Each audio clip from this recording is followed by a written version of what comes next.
Hello everyone again. So I'm going to discuss with you gender dysphoria as you requested. So the aim of the station is, so you told she's a girl and she was a boy and she wanted to be a girl. No matter what gender she is, I guess she wants to be the opposite gender.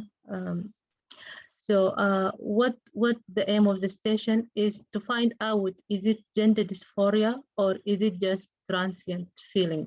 Because like most of the teenagers can experience lots of different feelings, including sex orientations, and this gender dysphoria as well is some recent issues. So it's not very rare phenomenon. So one of the things we have to consider is to remember that to not show any kind of judgment in this station. If you tell please I'm not here to judge you, this is kind of indirect judgment. So please the IBS sentences you're going to use in this station has to be selected very, very carefully. Even like if you said, I can see you're experiencing very difficult situation, and if the patient didn't mention difficult, it could be kind of really not inappropriate answer. So it's really very sensitive station, very sensitive issues, and the GMC puts this kind of station to see that you are not judging doctors. You have to treat them like just normal disease. It's like any, like if the patient tell you I have a headache or I feel I'm not belonging to the gender I was born with, exactly the same. Your responses has to be exactly the same. Don't exaggerate your feelings and don't just normal, like take it like normal station. So the first things you need to establish in this station is to find out, is it like true gender dysphoria? So to say that this patient has gender dysphoria and hence require referral. So we need to find these symptoms, it has to be continuous for the past 6 months. So the first, whatever the patient comes with anything, we will start with Odipara, as you know, like if it's not pain, we will do Socrates. Anything else, it has to be Odipara. Even like feeling, I feel I'm not belonging to the sex I was born in. I feel like I don't want to be a boy, I want to be a girl. So this is feeling, we can elaborate this feeling in like Odipara, like since when have you been experiencing this feeling? And how did it start? Has it been there all the times or it comes and goes? And of course, we will start with open question, always ask, can you tell me more? Like, can you tell me more about this feeling? And then we will continue with our Odipara. So when we figure out the feeling, we have to ask certain questions. Please stay muted. So we have to ask certain questions to find out is it gender dysphoria or not. So one of the questions we need to know if there is any conflicts between their inner feeling and the outside. Please stay muted because I'm recording. Sorry for that. So we need to find out if there is any conflicts in between their gender and their physical appearance. And we will ask some few questions, direct question, like, for example, do you feel comfortable only when other gender role, which is the preferred gender, like if she said, I want to be a girl and he was a boy.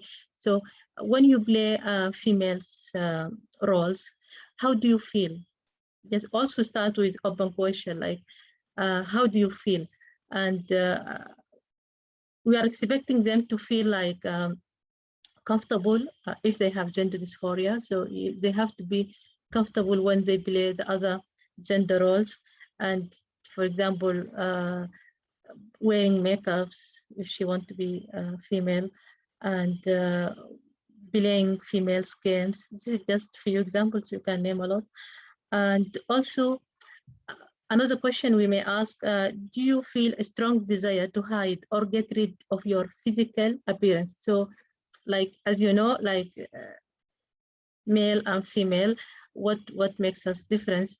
We have inner and outside, like physical appearance and sexual or genital organs as well. So we'll ask in these two areas. So about, do you feel a strong desire to get rid of your physical signs or biological sex? Like, for example, he was a male, like if he need to get rid of his mustache and facial hair, whatever. And also, do you feel a strong dislike of your genitals organs? Like, have you ever thought about if you remove them, you will be more comfortable or not? Or if they replaced with the other preferred sex, would you be more comfortable? So this is really extremely important questions, because this is one of the criteria to diagnose gender dysphoria. So you can't just ask the patient one questions and in the end, like so many people like just doing mock with me, just you can ask me one question, only elaborate the feelings, and in the end tell me you have a gender dysphoria, I'm going to refer you. So according to what? So as I said, you have to ask all these questions. In addition to that, you have to establish these symptoms. It has to be continuous over the past 6 months.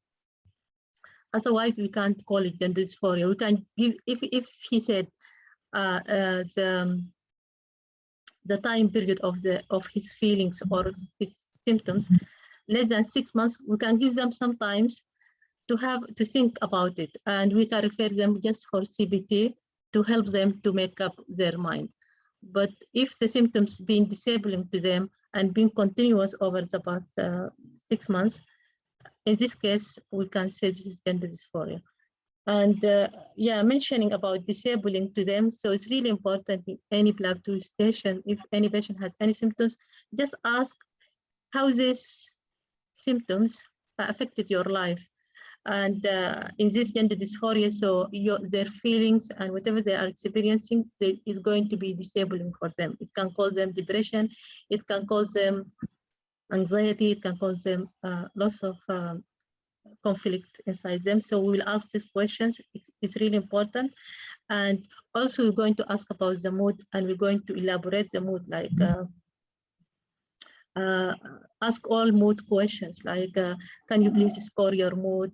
Have you ever lost interest in doing what you enjoyed to doing? Some few questions to see if they are depressed or not with this feeling or not. Sleep and concentration problems, appetite. So you can ask this question to see, to evaluate their mood as well. And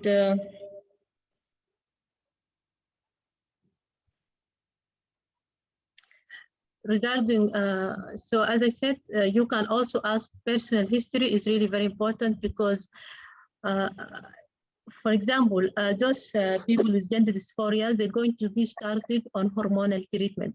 So to be able, for any doctor to be able to start hormone treatment, this teenager must be not be smoker or drug dealers, so drug takers. So you have to exclude this.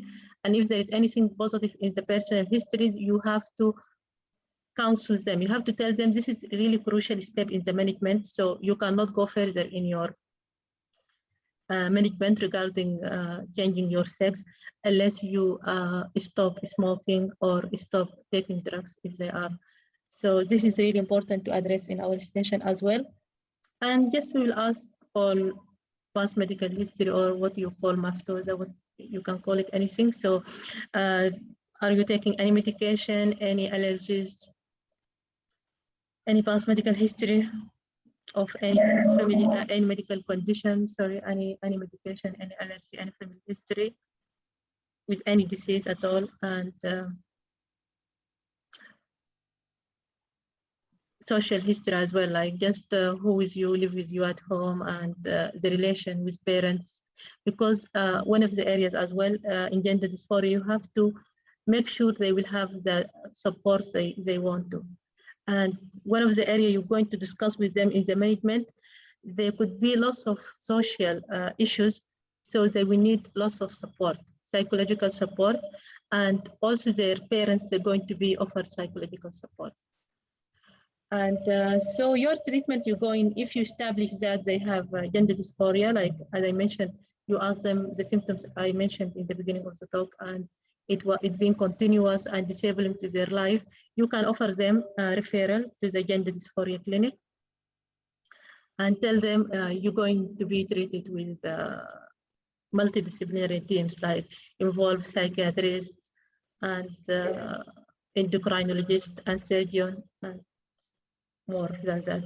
So you need to tell them, and you need to warn them that like the treatment is going to be so after you finish the session, you can ask, do you want me to tell you what the specialist is going to do for you? So you can speak about the hormonal treatments, and it needs to be taken at least like around 18 months. So it's variable from patient to patient, but like at least 1 year. So it's not less than 1 year. They have to expect that they're not going to have surgery straight away. So they're going to be offered hormonal treatment, psychological treatment, and also counseling. So if you refer to the gender clinic, it doesn't mean they're going to be transformed to the preferred gender overnight. So it really takes very long times. It's very complicated treatment process.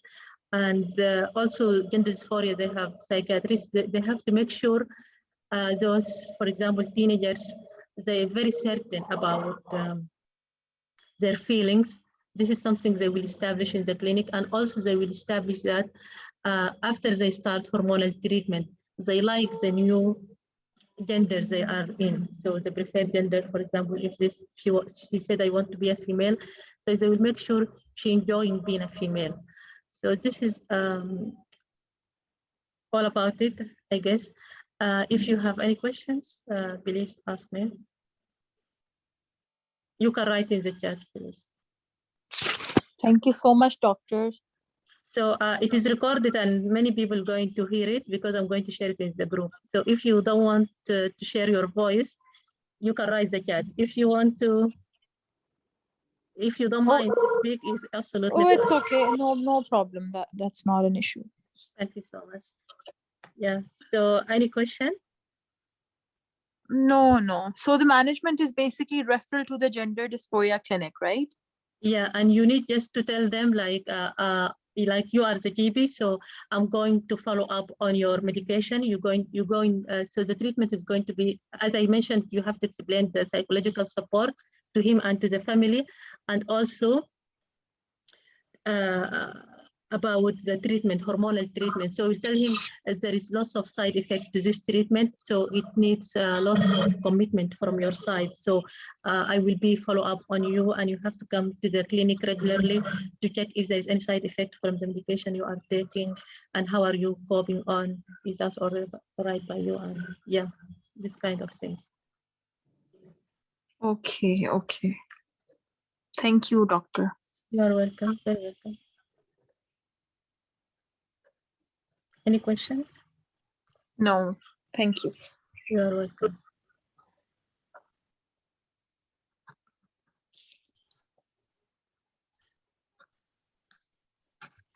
Okay. So you can write in the chat or ask me if you have any question regarding gender dysphoria or regarding anything else. Doctor, we want to know the group that you're sharing this material in to join. Yes, we'll have to guide. I will send you the link right now. Okay. I will try to share the link here.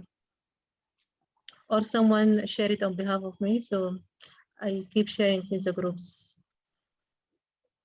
Thank you.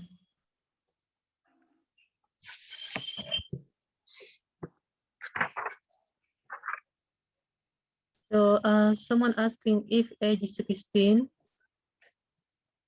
If age is 16 in gender dysphoria.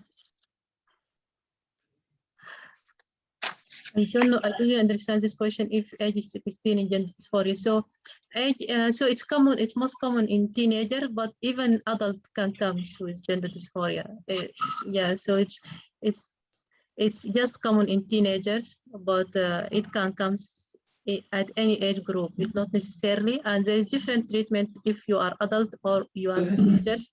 So the treatment is going to be slightly different, as you know, because if they already developed their sexual organs or still immature, so it will be easier if they are younger than if they are older. But anyway, there is hormonal treatment for both of them. And yeah. Doctor, regarding Yeah. this dysphoria, that means that he have a decision to change, or he afraid to think about it. That means that he is want to go and process for that, or just he have a feeling and he don't know.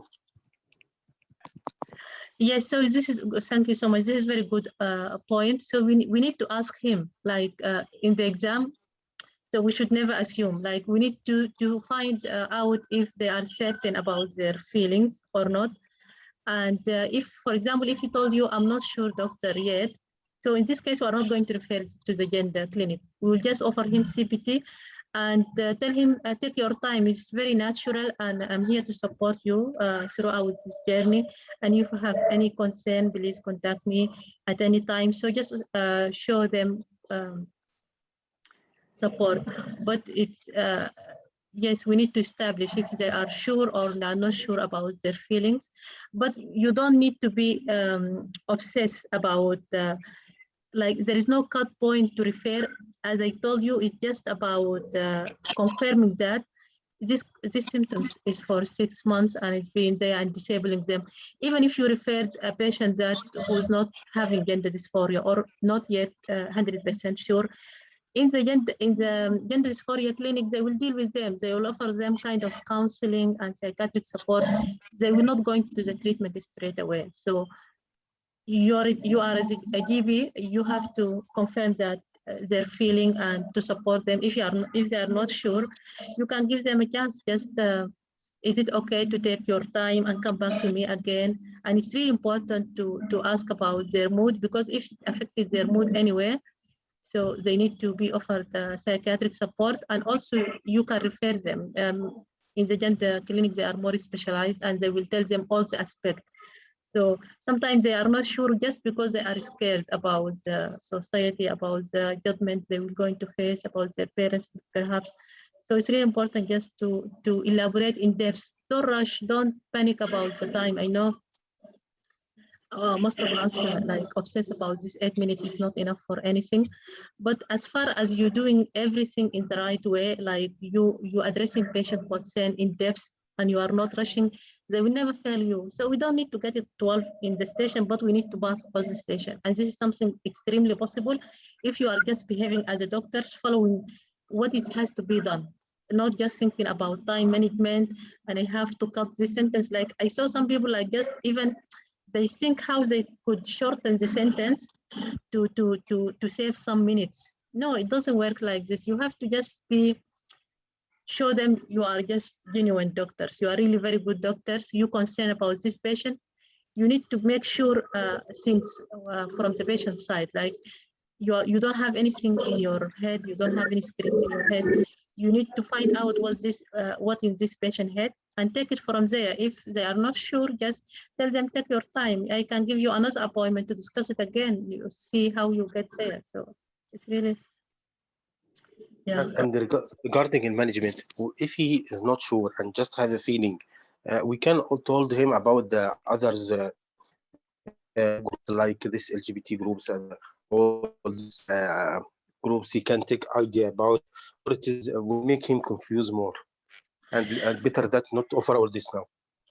Yes, this is good point as well. But I think it's not really mandatory. If you have spare time, you can say, because this is not the patient concern. His concern is not sex orientation. So sex orientation is different things, and this is what management you're talking about right now is all only regarding being lesbian and sexual orientation. But so the patient major concern is about gender dysphoria, so we have to cover it in depth. If you have spare time, you can offer whatever you can, but I don't think, it's wise not to complicate yourself. So don't go to this area because it's not related to gender dysphoria. So sexual orientation is totally different area. So I think we shouldn't touch in that. Unless you have spare time, you don't know what to say, you can just fill the gap. But I think there is lots of things you can cover it here, and also you need to cover continuous support. Like just tell them it's really complicated process, and I will be here for you all the time. So always show that you're really caring doctors and you are really supportive. and tell them like, even if you have any thought coming to your mind, even after from this appointment up to the next one, if you have any new feelings, any new concern, please feel free to contact me. I will be more than happy to address all your concerns. So always speak this kind of sentences throughout your station. You will get more IBS marks, and even the examiner will find it difficult to tell you. There is any role for social service in this station? Not at all. No, not at all. Thank you, doctor. Thank you very much. You're welcome. Hello. Hello. Yeah. Yeah. Thank you for today's session, Dr. Afag. It is very helpful. You're welcome. I had a question. Like in this scenario, do we explain the term gender dysphoria in the management as we do in other stations, or we just move on to manage the patient? Yes, you can name it, because you will tell him, I'm going to refer you to the gender dysphoria clinic. So he needs to know what's this gender dysphoria. Yeah. So tell him, do you have an idea what gender dysphoria is? And always I would say, like, if you want to define this condition, don't define the pathophysiology of the condition, because the patient actually is not concerned about how the disease happened, how is it transmitted, what germs is causing it. Just explain the condition regarding what symptoms is causing and what treatment option for this condition. So, for example, in this gender dysphoria, I would say like the symptoms you are experiencing, it seems to be a condition called gender dysphoria, and therefore I'm going to refer you to the gender dysphoria clinic. Have you ever heard about it? So always check out if the patient already know it or not. Maybe they read the internet and they know better than us. So we need to ask first, have you heard about it? So if he said no, you can explain. So gender dysphoria is just a condition which is causes the feelings you are experiencing now. So it makes you not comfortable with your gender, with your sex organs, and it could be very disabling. And I can see that how this is affecting you. But don't worry, we refer you to the gender dysphoria clinic. They are very specialist and they will support you throughout. Yeah. Dr. Afag, there were some questions that you in the initial, when you started, you were telling about feelings. Can you please repeat those questions again? Yes. So I was saying, like in Plab 2 exam, don't get stuck. Like if the patient just talking about feelings, I'm not talking about symptoms. Like, doctor, I feel like I'm not belonging to the sex I am. Like he was male, I think. So he said, I don't feel belonging to the male. I feel I am a female, for example. So he's coming with his major concern is a feeling. So this feeling, we can just do it Odibara. Like, can you tell me more about this feeling? We start with open question. Can you tell me more about this feeling? And then do your Odibara things like, when did it start? How did it start? Has it been continuous or comes and goes? Is anything make your feelings worse? By any chance, anything makes your feeling better? For example, if you did what girls do you feel better? How this makes you feeling? Something like this, yeah.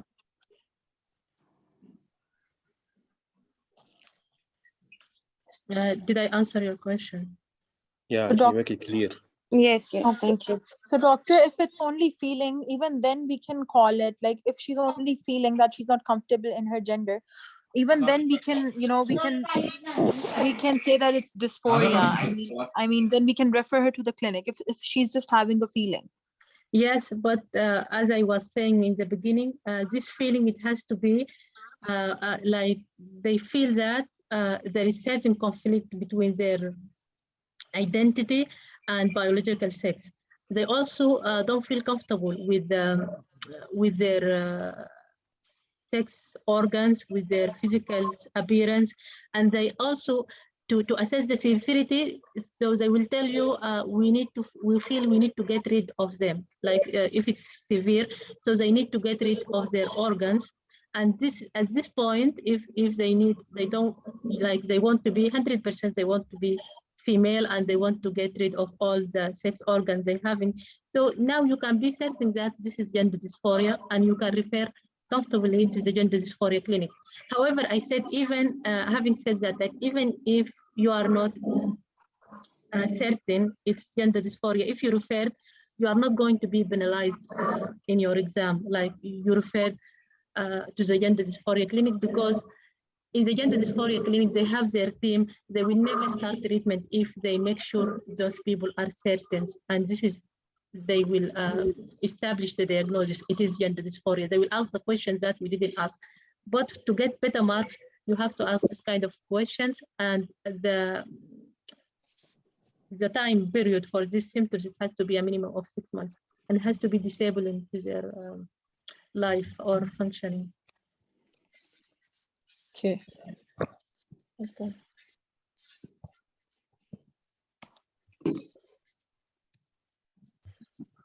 Okay, any question?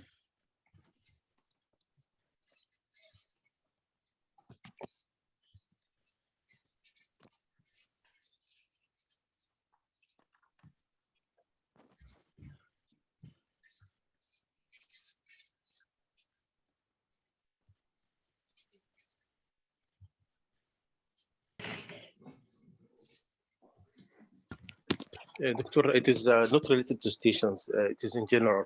Do you will make a regular session like this? Yes, I makes once per week, every Tuesday. At the same time? I used to do it at 1 o'clock, so I will announce in the group, like if it is 6 or 1 o'clock.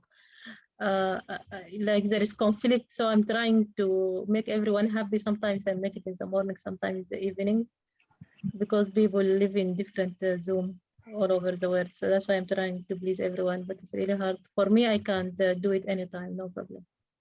Thank you, Doctor. Thank you. I appreciate what you do for us. Thank you. You're welcome.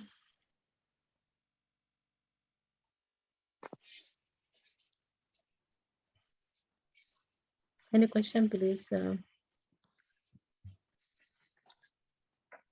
Even like not regarding gender dysphoria, any questions you can ask? Oh, Dr. Afag, Hello? can you please share the link of the topic gender dysphoria? Should we Yes, study sure. it? I will share in the group. Yeah, Okay, yeah. thank you very much. You are welcome. I will share after the session. I'm just trying to find the link for the group so I can. Doctor, we struggle with psychiatric. It is same like counsel, but the problem that the time management and how we tackle the patient and make him sometime open, sometime make him saying the address early. With sometimes the station is not psychiatric, but it is counsel similar to psychiatric, who is this like human traffic and this. So if possible to make a session about that, would be grateful. Of course. So next time we will do human trafficking, and I will give just general tips how to approach psychiatric station. Yeah, and the second difficult one is breaking bad news. We found difficulty because all the station we say sorry, and we want to change this. We want to make some different way to address the mother and keep her at least going us in the smooth station with us, not like we stuck in the same word. Of course. So I will see, like, if we can cover them both in the next session, that will be fine. If not, we can do it the following weeks. I don't mind at all. Yeah. I will write down, so I will, inshallah, we'll do breaking bad news and psychiatry next session, trafficking next week. Hello. Sorry, doctor. Sorry for interrupting. Okay, so there's this another news station that's coming a lot. It's a telephonic conversation, and the father is worried about the daughter who just lost her job, and she tried to hurt herself, and the daughter has already been taking psychotherapy, I guess. But the mother, I'm confused that, like, how would we go about it? Because how can we talk with the father regarding the daughter's condition without the daughter's consent? Like, it's a telephonic. Yeah, so it's really interesting station. So what is this station exactly? Because it's been coming recently, like it's been coming every day in the past 1 week. Yes, so like it's all depression, but the trick is you don't have any consent to discuss about the station to the father. Like you can't, but what you can do, you can ask you can make the father your patient. Like ask him any questions that you would normally ask his daughter if she came to you with depression. So just ask him, what do you know about your daughter condition?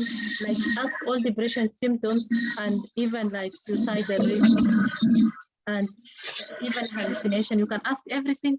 And sorry, please mute yourself because there is some noisy background here.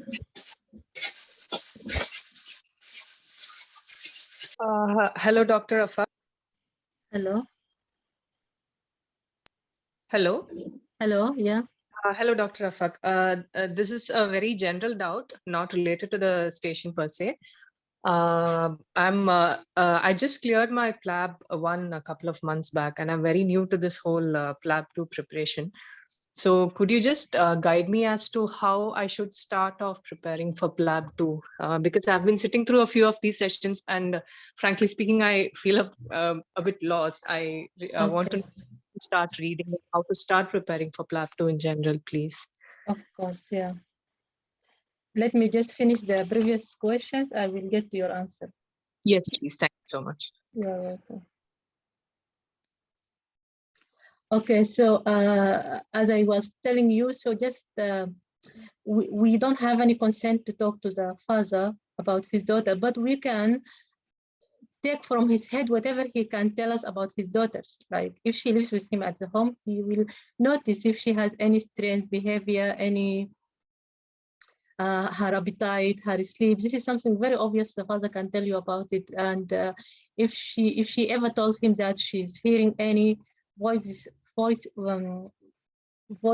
the father don't hear, or she can see any people and the father don't appreciate himself. So you can check ask depression question, you can ask psychosis questions, and suicidal risk as well. So all this you can assess, because if the patient has suicidal risk, you need to treat immediately. If she has any psychosis, now she doesn't have mental capacity, so her father can take the lead, can just be, he doesn't need consent. You can discuss the treatment with him and offer the right support. So we can discuss about it in details in the future as well, inshallah, hopefully. And the next question, how to prepare for Plab 2 exam? This is extremely interesting question. Like anyone listening to you now, he tell you like, this is really very tough questions, extremely tough questions. So the first thing is, if you have good English, not good English, excellent English, and you have good communication skills, you don't need to worry that much. However, like I know most of us, it's really, this English is not our language. So it's really, we need to make more efforts day after day, and to fix this part, like to fix our communication skills, to fix our English, it really needs lots of commitment. And we have to acknowledge the fact that learning English is not that easy, because like when I was doing IELTS, I was extremely frustrated, like because like as a doctors, we get used to pass exam easily, and we're frustrated why we fail IELTS. But we should remember that IELTS is a language. A language is like a sea, it's endless. So to master it, it needs 6 years, 10 years, 8 or more. So to master any language, so it's not something easy. Yes, we have to acknowledge this, and we have to make lots of effort. Every day we have to listen to the English talks and try to copy them, native English, and we have to speak exactly like them.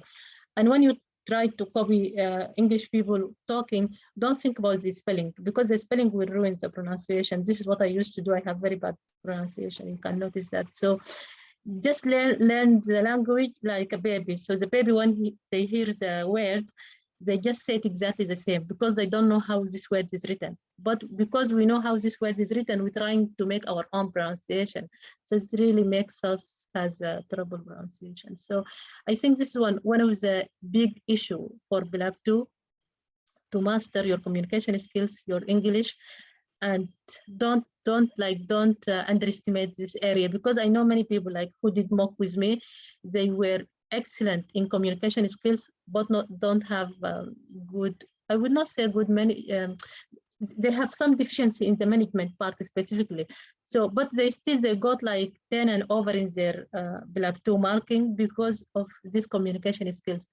So if you have very good communication skills, it's good for you. But if you don't have, please take your time to master it. Don't rush Plab 2 because repeating the exam is extremely painful. So don't rush to book your exam very soon.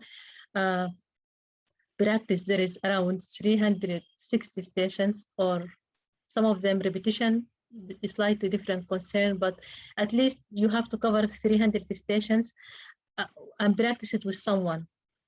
You have to say it, but if you just keep listening to the sessions, listening to other people practicing, and you just learning by yourself, looking at your book, you will never pass this Plab 2. You have to practice. You have to get your tongues talking up to your exams, never stop. You have to talk in English, you have to talk in Plab 2 language.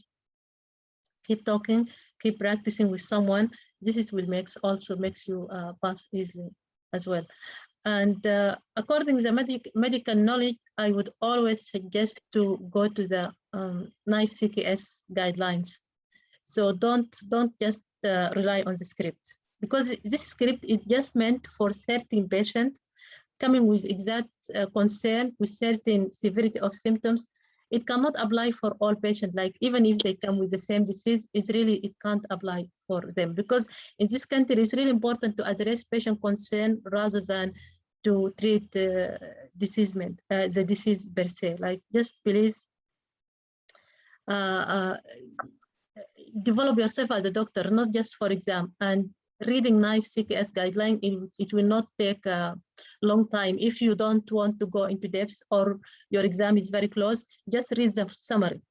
Because even in the exam, if you just mention the outline, you tell the patient, I'm going to give you some medication to relieve your pain, or some antibiotics for your infection, you still get marks in the management, even without naming the medications names. So please just have the idea, like just read the summary. So it's only one page. When you go to NICE CKS guidelines, open the summary, you will find just general broad lines of treatments. If you don't have time, or you are not interested to go into depth, but it would be much better if you read in details, because it will help you as a doctor just to be real doctors, and you will never fail the exam, even if it is they change the concerns, they change the station, whatever.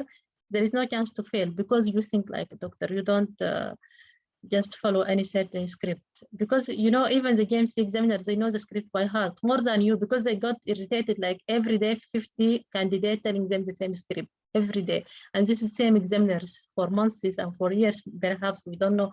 So if just they see that you're following certain pattern, they will be irritated, and sometimes they get you extremely bad marks. You will be surprised why I didn't pass this station despite I covered everything. No, you didn't cover everything. You covered everything in the script, but you didn't listen to the patient. You didn't know what exactly concerning the patient. Maybe he has headache, he has lots of things exactly the same like a script, but they change the concern for you this time. His concern is not about the headache, his concern about sick note. And you didn't ask him, he didn't tell you. So the role belayers, they don't tell you whatever if you didn't ask them. Sometimes if you ask just, is anything else I need to know, they will tell you. Sometimes most of them, they are kind, they will tell you.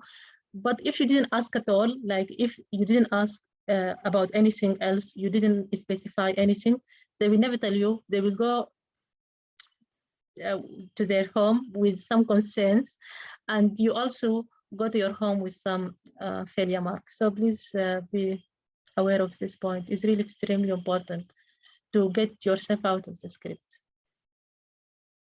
I wouldn't say don't read them. Read all of them to have an idea.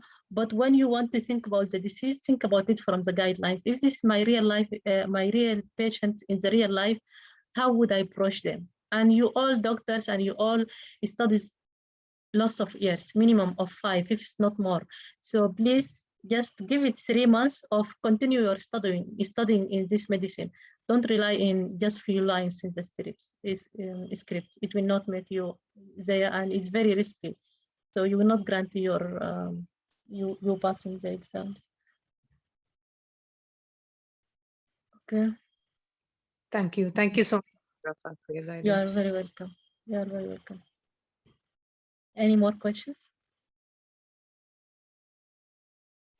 Time management, doctor. We face a problem with time management. Any advice for this?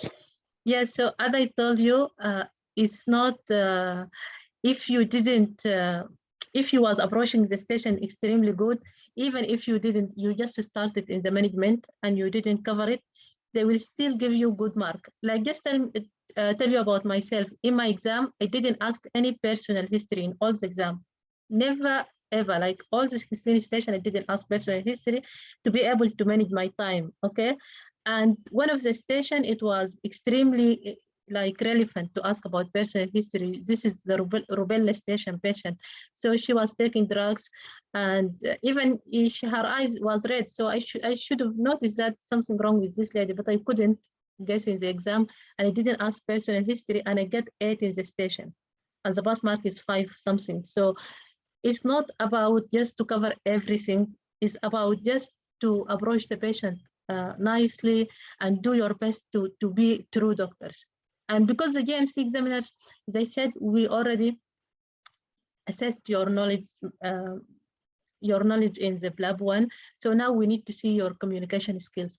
So focus in this, please trust me, focus on your communication skills, improve your pronunciation, English, record yourself and listen to yourself talking and see how you're going to be exactly like native English. So try to maximize your language levels as much as you can. Even if your English good, make it better and better, and try to make it a habit that to show support throughout the station to the patient. So show all kind of support sentences like the one I just used today, like just always show them you are you care about them, you are supportive to them, because this is really important in the exam. So if you was approaching the station good, but your time management wasn't enough, they will not fail you. But if it is, even in one of the stations, they mark me in time management, they mark me down in the box, but also pass me the station, because like I was just wasting time with the patient. I didn't waste the time in nonsense. It was extremely relevant to waste there. Like I was whatever addressing concern or showing more sympathy and empathy. Just don't rush. When you even be relaxed, by the way, you can focus and you will think about to work out what exactly is this. Like instead of asking about 100 DD, you will know like only 2 DD and you can get very high marks just asking about only 2 DD, because you asking very relevant questions and in your head you processing what could it be, and trying to maximize like or minimize your questions to the patient. Just make it very relevant to the stations. Let me try to give you examples. For example, yeah, say if the patient came with headache, so like I can see some people or some script actually, they have or headache or fever, for example. They ask you about meningitis. Let's see headache, okay? They ask you about meningitis, any neck stiffness, any brain occupying lesions, any morning vomitings. But if the patient telling you, doctors, I have headaches, and it comes to me every time with stress, in the first line, in the first sentence, they will tell you everything sometimes. So this headache, it comes every time I go to work, for example, and it goes away when I take some medication, paracetamol, ibuprofen. So it can't be meningitis, it can't be brain occupying lesion, because it's not continuous and it's not getting worse and it's not, so don't ask irrelevant questions. So think, even if you're reading the script, think about what is extremely relevant, what is not relevant. Try to take it out. Hopefully you will manage your times. And even when you ask, for example, you need to ask sexual history. It's relevant in for example, this sexual transmitted disease. So he comes with some discharge. So instead of ask all the questions in the word, just ask, have you ever practiced any unprotected sex or not? So ask what is relevant to your station. Like just your question, what are you looking for? Because if they are bisexual or gay or whatever, it will not change your management plan. So don't go into those depths. Just ask, have you ever had any unprotected sex? And for example, how many partners you have if you need to notify their partner in the management. So ask very relevant questions that will take you to the right management. When you think this way, I'm sure you're going to manage your times. And the history don't make it painful. So your history, to always ask open questions. And sometimes in these open questions, the patient tell you everything. When you ask, like, just can you tell me more? They will ask you everything. So don't repeat yourself again and again. So if your patient tell you half of the secrets, continue with the other half and take it from there. So I think with practice, you can manage it better. If you practice, don't practice the script. Practice in a way that, like, yes, I am a doctor. This patient came to me with this, how I would approach him in the real life. So the GMC will appreciate it more than this script, trust me.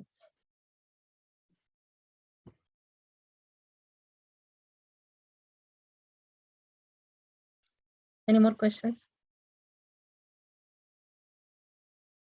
And also in this time management, so in my exam also, I never ever said this red flags things, safety netting in the end. I'm not telling you don't say it. So you have to ask personal history in your exams, especially GP setting or pregnant lady, and or cardiovascular disease, whatever. And also you have to ask, you have to show safety netting. So I'm not going to say it's not important, but I'm telling you I didn't do, and all my exam marks was most like maybe 11 station, more than 7, and the pass mark was 5 by something and 4 even sometimes. So and I never mentioned safety netting because of time management. I didn't get the chance to get to this point. So, but still overall, I was approaching the patient in a nice way. I wasn't rushing. I was very relaxed, smiley to the patient and trying to address their concern and ask them if there is anything else anything else I have to know. And they will help you, they will tell you, and you will be directly cover most of the stations. So the GMC examiners, they have tick point to tick for you, and you will be cover most of them when you take it from the patient head, because the patient has the role play in his head. So try to take it out from them. Ask them, may I know how this, for example, breaking bad news, you're asking about breaking bad news. May I know how this news left you feelings? So ask them. They will save your time. They will tell you the feeling. You can address it from there. Instead of telling, I can imagine this is very difficult situation for you. Please don't worry, I'm here to support you. This is the script sentence you learn it by heart. So instead of saying, the patient may tell you, doctors, what? No, I'm not worried. I'm relieved that I knew that I have this disease. But what concerning me was the treatment options. So they saving your time and they moved you to the treatment now because they saw that you are care doctors. You are not following any kind of script. You just try to behave like normal doctors. Yeah. So our time is up now. It's been an hour.